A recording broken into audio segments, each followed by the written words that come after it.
그러니까 2008년에 주가 상승률이 상당한데 그러면 주가도 이때를 좀 재현할 것이다. 이렇게 봐도 될까요? 그렇지는 않을 것 같고요. 그때 GDP 상승은 4%에서 뭐 거의 한 12%까지 상승했는데 중국 정부는 지금 5%를 지키려는 거지 지금 성장률을 10%까지 끌어올리는 정책이 아니지 않습니까? 대폭적인 올해 재정 정책을 펼친다 해도 올해 GDP 상승 효과가 한 0.3%포인트를 넘지 않을 거고요. 또 그만큼 지금 중국이 부채가 많이 쌓여있기 때문에 부양책을 펼치면 펼칠수록 그 후유증, 그 후과도 좀 클 거다. 그러니까 2008년하고는 상황이 다르다. 네. 조금 부양책의 실질적인 경제적인 효과는 제한될 거다라는 것은 분명한 사실인 것 같습니다.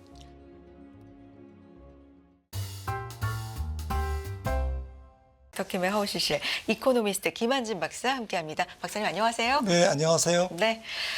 시장이요, 뭐 매번 그렇지만 지표에 주목할 때가 있고, 뭐 갑작스럽게 생긴 이벤트라든지 변수에 주목할 때가 있는데, 최근에 며칠 보면 아무래도 좀 지정학적 리스크, 긴장감이 높아지고 있는 것 같아요.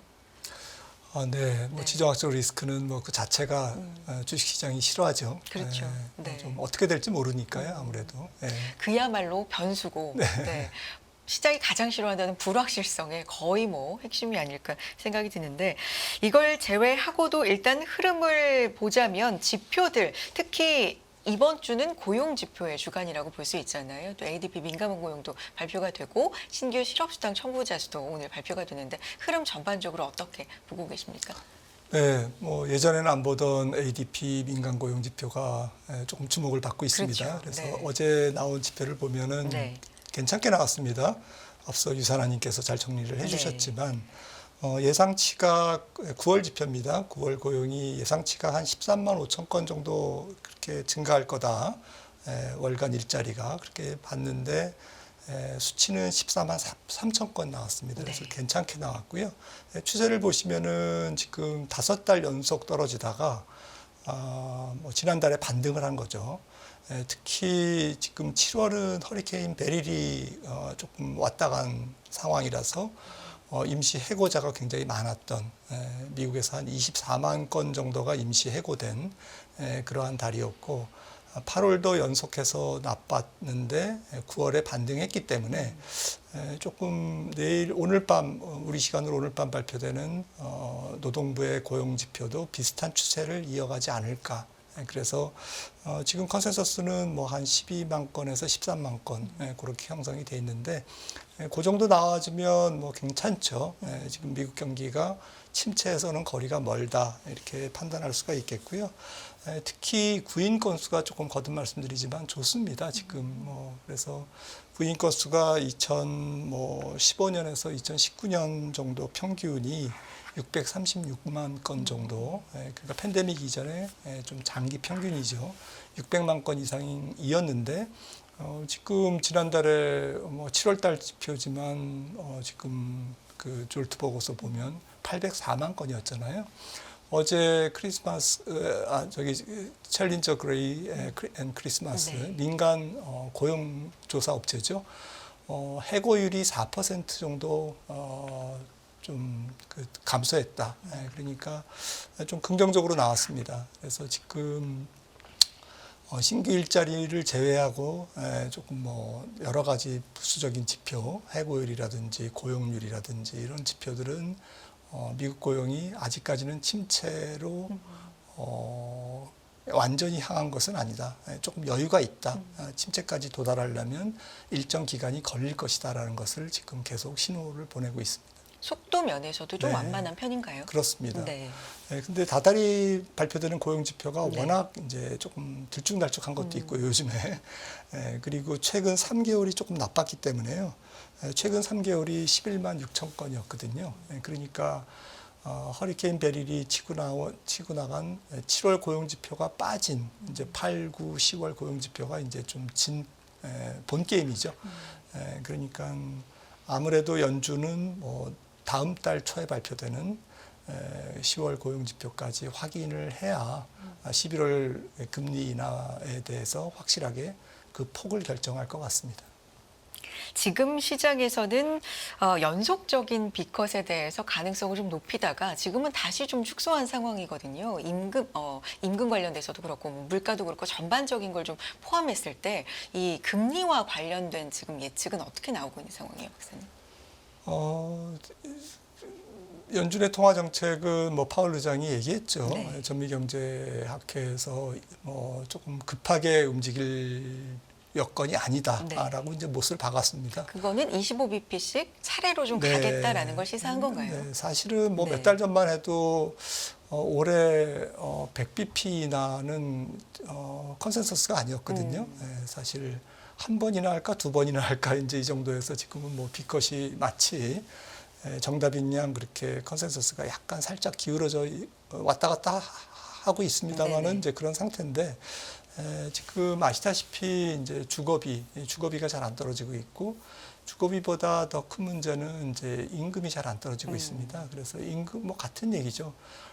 그래서 임금이 안 떨어지다 보니까 이제 서비스 물가가 좀 천천히 떨어지고 있고 그래서 지금 아틀란타 연은이 지금 그 기록 보여주고 있는 임금 상황이 이게 지금 떨어지고는 있지만 네. 과거 경기 침체기 때보다는 살짝 높죠.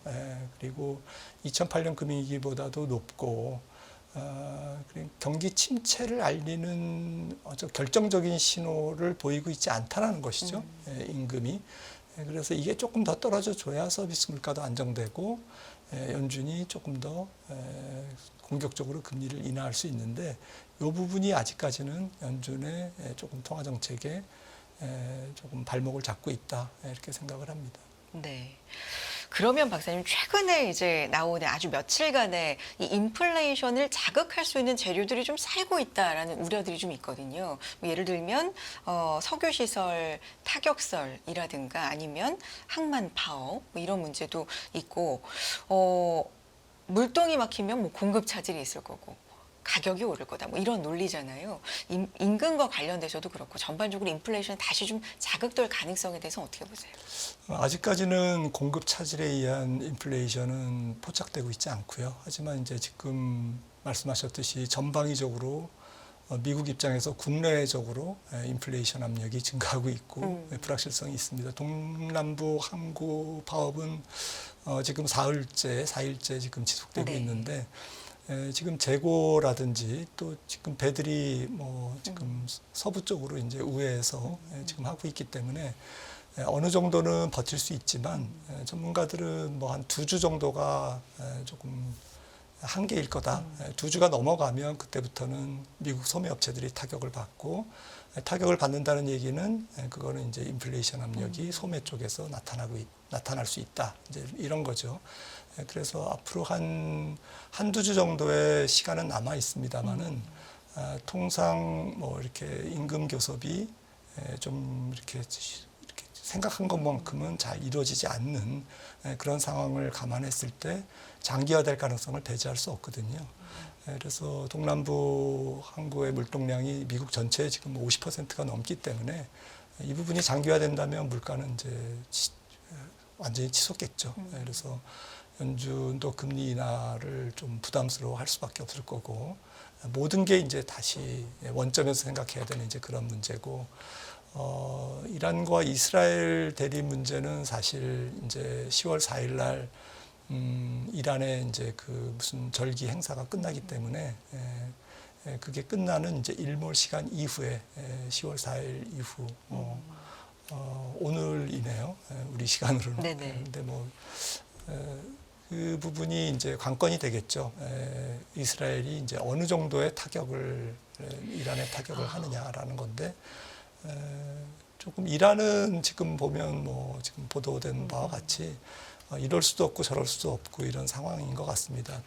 대응을 해야 되는데 전쟁에 깊숙이 끌려 들어가지 않으려고 그러니까 이스라엘에 말려 들어가지 않으려고 하는 것이죠. 이스라엘은 결국에는 석유 시설을 타격하고 궁극적으로는 이란의 핵시설을 공격하려고 하는 그러한 야심이 있기 때문에 거기에 말려 들어가지 않으려는 그러니까 사실은 미국과 이란의 대리전에서 이란이 결국 이스라엘을 심하게 공격하면 그것은 이제 미국에 공격하는 것과 마찬가지이기 때문에 거기에 이제 말려 들어가지 않으려고 하는 이제 그런 상황에서 이제 외줄타기를 하고 있는데 아슬아슬한 것 같습니다. 네.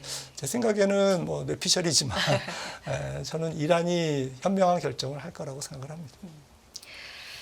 그러면 지금 말씀해 주신 여러 요인들을 봤을 때 이게 당장의 지금의 요인이 지금의 지표에 반영되는 게 아니라 이제 후행적으로 반영이 되기 때문에 항만 파업이라든지 유가가 지금 뛰고 있는 부분들 뭐 그리고 사실 허리케인 베릴의 영향으로 지난번 고용에 좀 타격이 있었잖아요. 이번에 허리케인도 좀 타격이 있더라고요. 네. 이것도 뒤에 또 고용에 영향을 미친다. 만약에 이런 것들이 반영이 된다면 후에 좀 우리가 염두에 둬야 될 상황들 좀 있을까요? 네, 뭐 걱정이 꼬리를 그렇죠. 무는데요. 네. 사실은 너무 걱정하지 않으시기를 바랍니다. 왜냐하면은 과거에도 보면 너무 걱정했을 때가 좀 걱정의 피크라고 그럴까요? 네, 그리고 주식시장은 그것보다는 뭐 조금 미래에 대한 너무 걱정보다는 당장 미국 경기에 조금 경기의 버퍼가 경기 침체에 대한 버퍼가 좀 있다라는 점. 고용시장이 양호하다는 점, 기업 실적이 아직까지는 괜찮다는 점, 10월 중순 이후에 발표되는 3분기 기업 실적이 괜찮고 그 이후에 조금 계절성, 사실은 대통령 선거가 있는 그 해에는 연말까지 주식시장이 좀 좋았던 그런 계절성도 있고요. 그런 측면에서 사실 계절성으로 굉장히 안 좋은 평판이 나 있는 9월을 그렇죠. 플러스 수익률로 미국장 기준입니다. 네, 맞아요. 플러스 수익률로 네. 마무리한 굉장히 내성이 강한 증시임을 우리가 좀 믿어야 되겠죠. 네. 제 걱정이 좀 과했고 아닙니다. 걱정하는 게 당연하죠, 사실. 이 지표들이 나중에 이제 지금의 상황이 지표들로 반영이 됐을 때 어떨까? 그런데 그렇게 과하게 걱정 지금 안 해도 된다라는 말씀으로 정리해 주셨습니다. 그러면 10년 국채 수익률로 또 볼만한 체크 포인트는 뭐가 있을까요, 박사님? 저는 이제 10년 국채 금리를 좋아합니다. 네. 투자 지표 중에 제일 중요한 지표라고 생각을 하고요. 지금 뭐 인플레이션 혹은 미국의 경기 침체 이런 것들을 다 이제 포괄하는 표현하는 그런 지표이기 때문에 그런데요.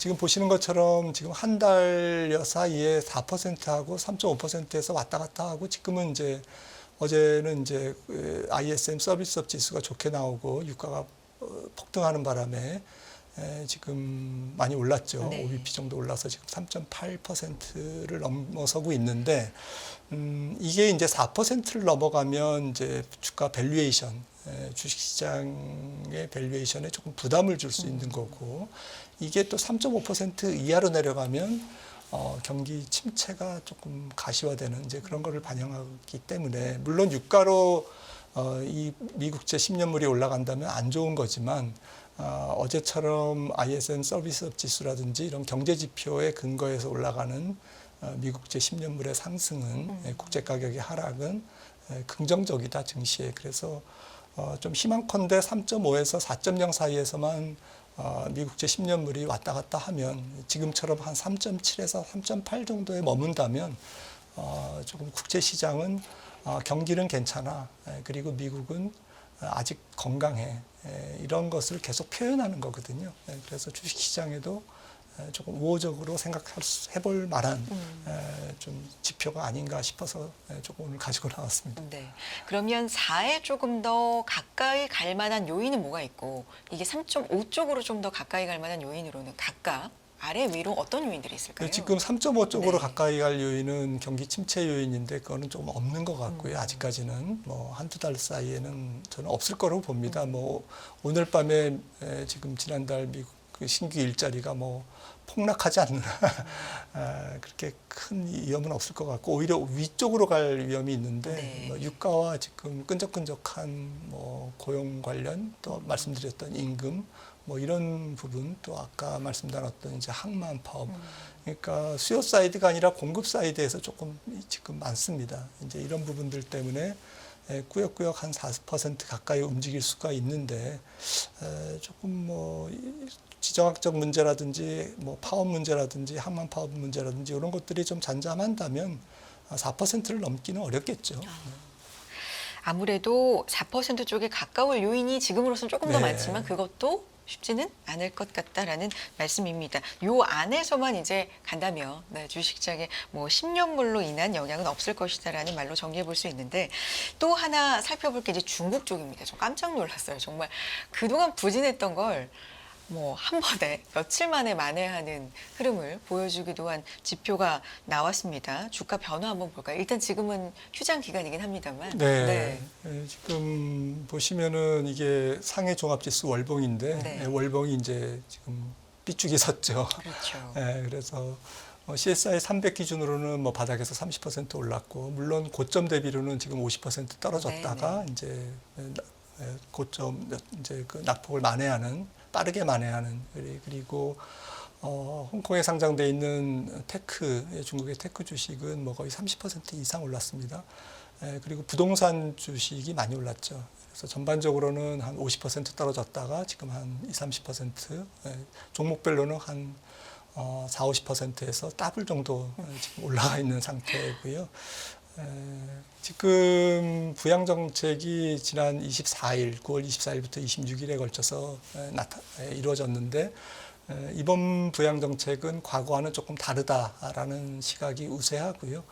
현재까지는 통화 정책으로 1조 위안을 이제 풀었고 중국 당국이 재정 정책, 특별 국채를 공급하면서 2조 위안, 그 2조 위안은 1조는 부동산 부양에, 1조는 서민들 민간 좀 보조금 이제 사용한다라고 이제 밝혔습니다.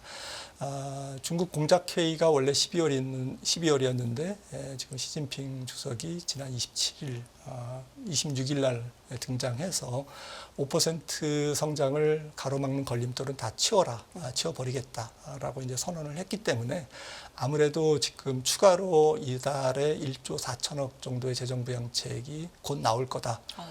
지금 통화재정정책 3조 플러스 이번 달에 한 1조 4, 5천억 나올 거다. 또 연말까지 한 3조 위안 정도가 대기하고 있다라는 썰이 지금 있습니다. 그런 정도로 역대급이죠.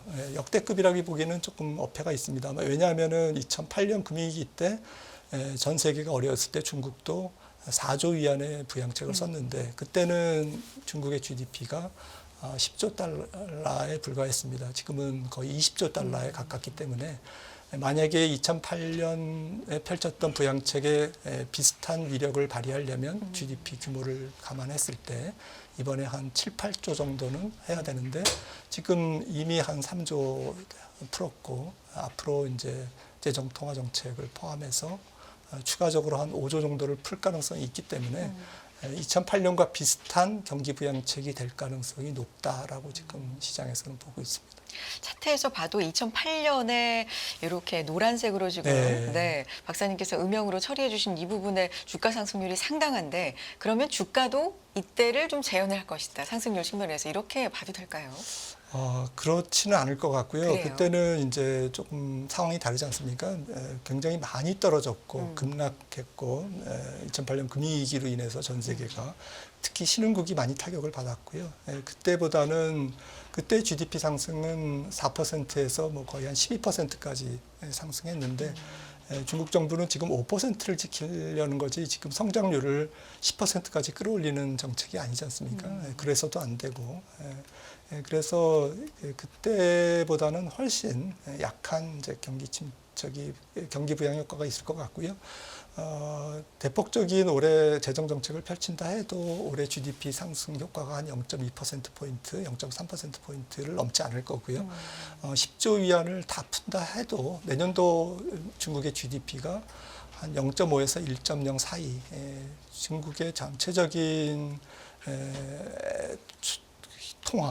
통화가 상당히 지금 잠겨 있습니다. 그러니까 돈을 풀면 그게 돌지 않고 장롱 속으로 들어가는 이제 그런 상황이고 통화 유통 속도가 굉장히 떨어져 있고 그리고 재정 승수도 낮아져 있습니다. 과거처럼 이제 부동산 부양이 이제 한계가 있기 때문에 지금은 대규모 한 1억 채로 추정되는 대규모 아파트 재고를 소진하는 데 초점을 두는 거지 아파트를 짓는 게 아니지 않습니까? 그래서 그런 측면에서 이제 한계가 있을 것이다. 물론 폄하하기는 어려운 게 지금 중국이 연휴지 않습니까? 골든위크인데 이 골든위크에도 지금 부동산 에이전트들이라든지 증권사들이 굉장히 열심히 일할 정도로 바쁜 상황. 굉장히 연휴에도 불구하고 지금 부동산에 대한 지금 규제가 해제됐기 때문에 특히 일선 도시는 다 해제됐거든요. 그런 부분들이 조금 이번 부양책의 위력을 간접적으로 표현해주고 있는데 이런 부분에서 정책을 폄하할 필요는 없다.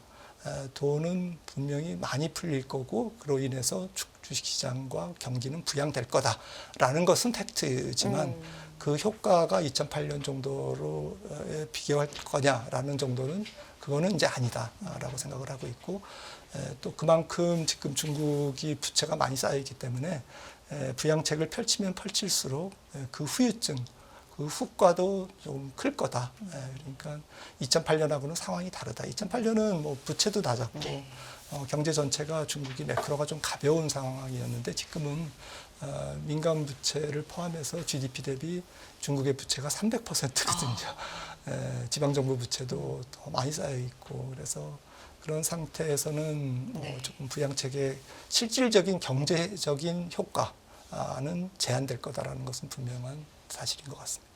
2008년과는 좀 상황이 다르다라는 말씀 지적해 주셨는데 그러니까 어느 정도의 효과는 있을 것이지만 아주 근본적으로 해결을 하기에는 이것도 좀 퀘스천 마크다. 그런데 주가는 이렇게 화답을 하고 있는 건 우리가 종목이나 섹터를 볼 때 흔히 빈집이라는 표현, 수급이 좀 비어있다 이런 표현을 많이 하는데 나라로 봐도 지수단에서 지금 중국이 좀 빈집이었다 이런 분석들도 있더라고요. 네, 지금은 심지어는 한국, 일본, 그다음에 태국, 대만 증시 팔아서 중국으로 달려간다라는 소문이 있을 정도고요. 그러게요. 실제로 외국인 순매수가 일어나고 있고요.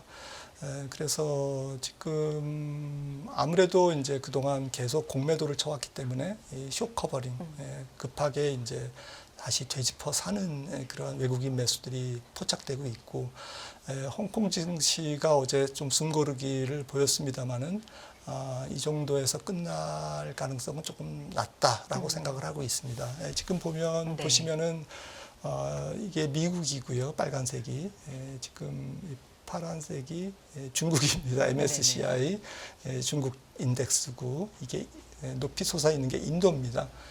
그 정도로 지금 이 3개국의 극단적인 그러한 상황을 지금 보실 수 있는데 사실 미국도 어마어마하게 올랐는데 인도는 더 말할 것도 없죠. 그래서 인도에서 차익 실현해서 중국으로 가는 거는 자연스러운 지금 흐름인 것 같고 물론 단기적이죠. 구조적인 건 장기적인 것은 아니고요. 단기적으로는 그런 플레이가 충분히 아시아 시장에서의 조금 비중 조정은 틀림없이 있을 수밖에 없는 상황이다라고 생각을 합니다. 우리도 빈집이라고 볼 수는 없습니까? 빈집이죠. 다 미국으로 떠났고 국내 투자자들은 거액 투자자와 그리고 연기금은 또 국내에서 이미 떠난 지 오래됐고 사실 빈집이죠.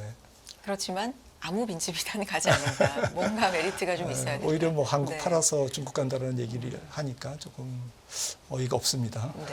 아니 근데 우리 이제 시장 얘기로 조금 이어가 보면 수출도 괜찮고 반도체도 계속해서 괜찮다고 하는데 주가 흐름은 다르고요. 중국이 괜찮으면 사실 중국의 우리 수출 비중이 좀 많이 줄었다고는 합니다만 그래도 절대적인 수치로는 굉장히 중요한 나라잖아요. 그럼 중국이 이렇게 좋아지면 우리도 어느 정도 효과가 있어야 되는 거 아닌가라는 논리도 있는데 이게 지금 안 먹힌단 말이죠. 이유가 있을까요, 박사님?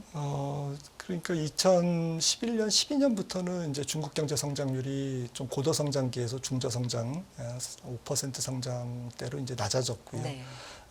그 시점을 조금 기준으로 해서 그러니까 2011년, 12년부터는 우리나라 수출 증가율 전체가 지금 그 이전에 비해서 많이 떨어졌습니다.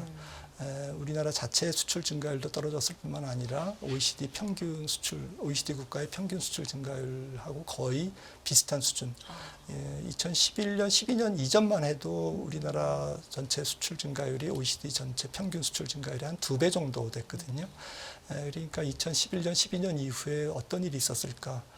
그때부터 이제 중국의 중저 성장이 이제 조금 성장률이 떨어지면서 우리나라의 이제 범용재와 특히 중간재가 이제 중국 향 수출이 줄어들은 시점이 이제 그때였고요. 그리고 이제 하이엔드 첨단 산업도 조금 이제 넛크래커라고 그러죠. 호두까기 기계에 이제 완전히 위 아래로 이제 눌리는. 네. 그래서 밑에서는 이제 중국과 이제 뭐 후발 개도국들이 치고 올라오고 아래는 이제 이미 기술력이 상당한 수준에 올라 있는 일본이라든지 유럽, 미국의 기업들이 이제 누르고 해서 이제 조금 압착이 되는 이제 경쟁력에 굉장히 위기감이 시작된 게 2012년, 13년부터고요. 그러다 보니까 이제 반도체 사이클이 우리나라 전체 수출 증가율을 좌지우지하는. 그래서 2017년에 잠깐 반짝하고 또 그 이전에 뭐 중국의 소비재, 화장품 이런 것도 반짝했지만 사실은 뭐 사실 반짝에 불과하지 전체적인 수출 증가율은 상당히 지난 10년간 저조했다. 그 이전에 비해서는 라고 생각을 합니다. 이제 이런 추세가 좀 구조적인 것이죠. 좀 경기의 순환적인 측면이 아니라 구조적인 것이기 때문에 상당히 염려되는 수준이고 그래서 우리나라 전체적인 산업 정책을 좀 뜯어 고칠 필요가 있고 그리고 경쟁력 부가가치를 높이기 위한 조금 전방위적인 조금 산업 정책의 전환 이런 것들이 지금 필요한 시기인 것 같습니다. 오히려 중국이 좋아져서 그런 어떤 낙수 효과라기보다는 자금이 중국 쪽으로 빠져나가는 오히려 네. 지금은 그런 걸 좀 걱정해야 되는 시기라는 변화가 좀 있는 것 같네요. 일본 얘기도 좀 해보면요. 일본의 이제 새로운 총리가 BOJ 총재가 만났는데 여기에서 얘기가 만나고 나서 약간 좀 달라졌어요. 금리 방향에 대해서 인상을 원래는 생각을 했었는데 요거를 좀 자제하는 듯한 얘기를 하기도 했거든요. 엔화 방향에 대해서는 어떻게 보십니까? 네, 심 일본 총리가 네. 뭐 이례적으로 뭐 통화 정책을 얘기했어요. 네. 사실 정부가 이제 통화 정책을 얘기하면 안 되는데 금리 인상할 때가 아니다라고 이제 밝혔는데 이제 이런 부분들이 뭐 지난번 이제 금리를 올렸을 때 물론 시장이 어느 정도는 뭐 생각을 했었습니다만은 그래도 굉장히 그 예고를 했음에도 불구하고 충격이 컸죠. 엔화가 초강세를 보이면서 일본 증시 자체도 이제 폭락을 했고 지금 사실 엔화가 강세를 보일 때 항상 일본 주가는 안 좋았습니다.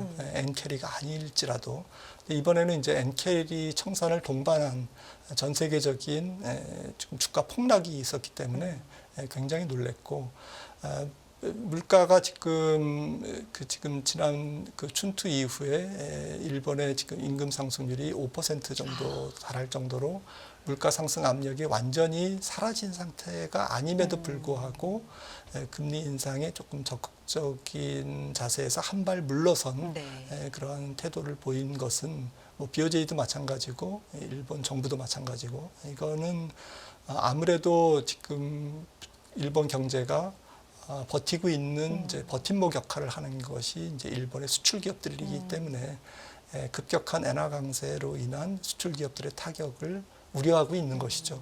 그래서 일단은 뭐 엔화가 조금 약세를 다시 이제 보이고 있습니다만은 한 147엔까지 지금 올라 있는 거죠. 하지만 또 150엔 정도의 조금 약세로 조금 더 이어지면 또 아마 구두 개입을 통해서 금리를 인상한다는 얘기가 아마 나올 겁니다. 그래서 아무래도 엔화를 중심으로 145엔 정도에 맞추려고 하는 일본 통화당국 혹은 정부의 전략이 계속 펼쳐지지 않을까. 일단 립서비스로 계속 일관하고 가면서 만약에 150엔을 뛰어넘으면 올라가면 그때는 이제 금리를 정말 올리겠죠. 그래서 통화 정책의 결과로 환율이 결정되는 게 아니라 환율을 보면서 통화 정책을 결정하는 이제 그러한 일본의 행보가 지금 예상되고 있습니다. 알겠습니다. 오늘 박사님 여기까지 듣도록 하겠습니다. 감사드립니다. 이코노미스트 김한진 박사 함께했습니다. 고맙습니다.